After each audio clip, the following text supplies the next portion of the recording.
හරිතින් අද වීඩියෝගෙන් කතා කරන්නේ 2025 පොස උසස් පෙළ විභාගයට දාලා විශේෂ කරුණු කීපයක් ගැන. ඉතින් වැඩි කතා නැතුව අපි යමු වීඩියෝ එකට.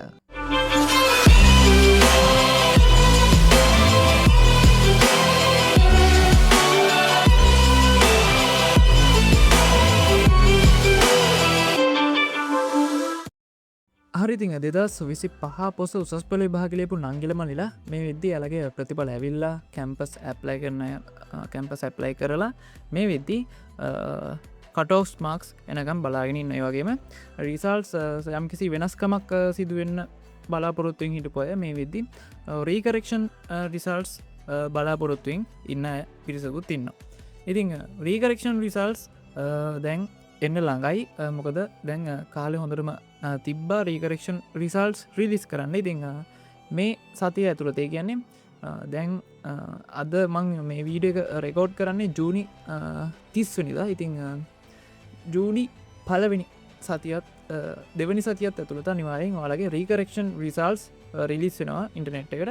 ඉතිං ඒ වගේම මං කියන්න කොහොමද රීකරෙක්ෂන් රිසල්ස් ආවහම ඔයාලා රිසල්ස් බලන්න කියලා ගොඩක් දෙනෙක් කමෙන්ට්ස් සෙක්ෂන් වල දාලා තිබ්බ කමෙන්ට්ස් විදියට. ඉතින් වැඩි දෙයක් නෑ අර නෝමල් විදිහටම ඔයාලා යන්න donate.lk ශ්‍රී ලංකා විභාග දෙපාර්තමේන්තුවේ නිල වෙබ් අඩවියට ගිහිල්ලා මෙතන තියෙනවා ස්කූල් එක්සෑම් රිසල්ට්ස් කියලා. ඔයගොල්ලෝ නෝමලි බලන රිසල්ට්ස් බලන ඔප්ෂන් එකෙම තමයි මේ රිසල්ට්ස් උත් බලන්නේ. ඉතිං මෙතන දැනට තියෙන්නේ GCE A-level examination කියලා විතරයි. හරිද? දවලගේ රීකරෙක්ෂන් රිසල්ට්ස් ආවහම මෙන්න මේ විදිහට ඕක වෙනස් වෙනවා.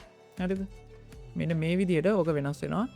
ඉතින් රීකරෙක්ෂන් රිසල්ට්ස් ආවට පස්සේ මෙන්න මේ විදිහට තමයි ඔයාලගේ එක්සෑම් එක ඩිස්ප්ලේ වෙන්නේ. ඉතින් ඔයාලා මේක ප්‍රෙස් කරලා මෙතන 2025 කියලා තියෙනවා. 2025 දාලා මෙතන ඔයාලගේ A-level ඉන්ඩෙක්ස් නම්බර් එක ඇතුළත් කරලා රීකැප්චර් එකට වෙරිෆිකේෂන් එක සිදු කරලා සබ්මිට් බටන් එක ප්‍රෙස් කරාම අර ඔයාලගේ කලින් තිබ්බ රිසල්ට් එක හෝ වෙනස් වෙච්ච රිසල්ට් එක ඩිස්ප්ලේ වෙනවා. හරිද? දැන් එතකොට ඔයාලගේ කලින් තිබ්බ රිසල්ට්ස් එක මෙතනදී වැලිඩ් වෙන්නේ නැහැ. හිතන්නකෝ දැන් ඔයාලගේ B එකක් තිබ්බ. B එක C එකක් බවට පත් වුණා. කියන්නේ රිසල්ට් එක අඩු වුණා. දැන් ඔයාලගේ බලංගු වෙන්නේ දැන් රිලීස් කරලා තියෙන රිසල්ට් එක පමණයි. කලින් B එකක් තිබ්බ කියලා ඒ රිසල්ට් එක වැලිඩ් වෙන්නේ නැහැ. ඒක ඉන්වැලිඩ් එකක්. එතකොට කලින් තිබ රිසල්ට එක බලංගුවෙන්න දැන් තියෙන රිසල්ට එක තමයි ඔයාලගේ A-level රිසල්ට එක විදිට වැලිඩ් වෙන්නේ. හරිද? ඉතින් අන්න එක තමයි ඔයාලා රීකරෙක්ෂන් රිසල්ට්ස් ඇප්ලයි කරද්දී ඔයාලගේ කලින් තිබ්බ රිසල්ට් එක නැති වෙනවා. දැන් තියෙන රිසල්ට් එක තමයි එතකොට ඔයාලා පිළිගන්න ඕනේ. ඉතින් ඒක හින්දා ඒවිතින් රීකරෙක්ෂන්ස් දාන්න කලින් ඔයාලා හිතන්න තිබ්බ. මොකද රීකරෙක්ෂන් වලින් රිසල්ට්ස් වෙනස් වුණාට පස්සේ ආයෙවා හදන්න බෑ අපිට. හරිද? ඉතින් රිසල්ට්ස් වැඩි වෙලා එනවා. සීමිත කැනෙ 0.9ක වගේ පිසක තමයි රිසල් සාමාන්‍යෙන් අඩුවෙන්නේ. රිසල්ස් අඩුවෙන්නේ නන්න හැ.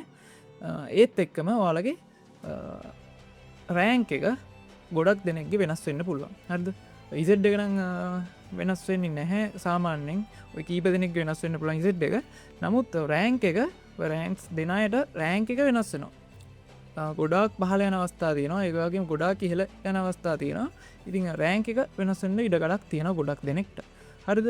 ඉතින් ඒ වගේම ඔයාලගේ කට් ඔෆ් මාක්ස් සම්බන්ධව කතා කළත් කට් ඔෆ් මාක්ස් අගෝස්තු මාසයේ පළවෙනි සතියත් දෙවෙනි සතියත් ඇතුළත එනවා කියලා තමයි මේ වෙද්දි අපිට දැනගන්න ලැබිලා තියෙන්නේ.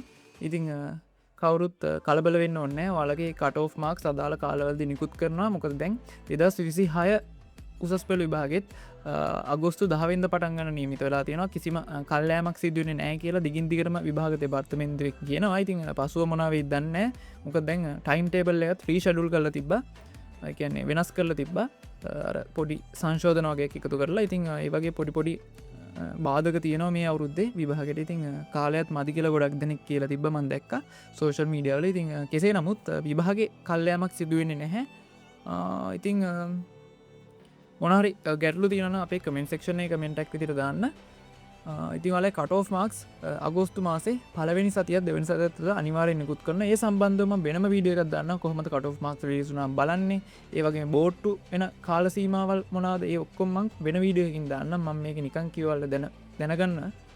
ඉතින් හරි අපේ චැනල් එකේ මං අප්ඩේට්ස් ඔක්කොම දානවා පෝස්ට් පැනල් එක හරිද ඉතිං මේ තින මගේ චැනල් එක ඉතිං මේ චැනල් එක අප්ඩේට්ස් මං පෝස්ට් පිදිහට වල්ට අනිවාරෙන් දානවා ඉතිං වාලා අප්ඩේට් එක ඉන්න අපේ පෝස්ට් පැනල් එක සම්බන්ධ ඉතිං සබස්ක්‍රයිප් කල අනිවාරින් තියාගන්න අපේ චැනල් එක මොකදම හැම නිවස් එකක්ම කැනෙ එක්සෑම් සම්බන්ධ හැම නිවස එකක්ම මං අපේ චැනල් එක පෝස්ට් එකක් විදිට වල්ට අප්ලෝඩ් කරනවා අදාළ සියලුම ඩීටෙල්ස් එක් ඉතිං වල්ට පේනවා ඇති ටයිම් ටේවල් ඔක්කොම මීඩිය රිලිස් කරපුවා මිනිස්ට්‍රියකෙන් ඉතින් ඔක්කොම අදාළ දේවල් අදාළ මොහොතෙම වීඩියක දාන්න වැඩිය ලේසිීමට පෝස්ට් එකකින් ඔල දැනුවත් කරන ඉතින් අනිවාරෙන් අපේ චැනල් එක පෝස්ට් පනල් එකත් එක අප්ඩේට් එක ඉන්න මොකද අනිවාරෙන් වල චැනල් එක සබස්ක්‍රයිබ් කරන්න ඕන නැත්තන් වලට අපේ පෝස්ට් බලාගන්න වෙන්නේ නැහැ හරිද ඉතින් මෙන්න මේ විදිහට මං ගොඩක් පෝස්ට් දාලා තියෙනවා ඒ මොහොතම දානවා පෝස්ට්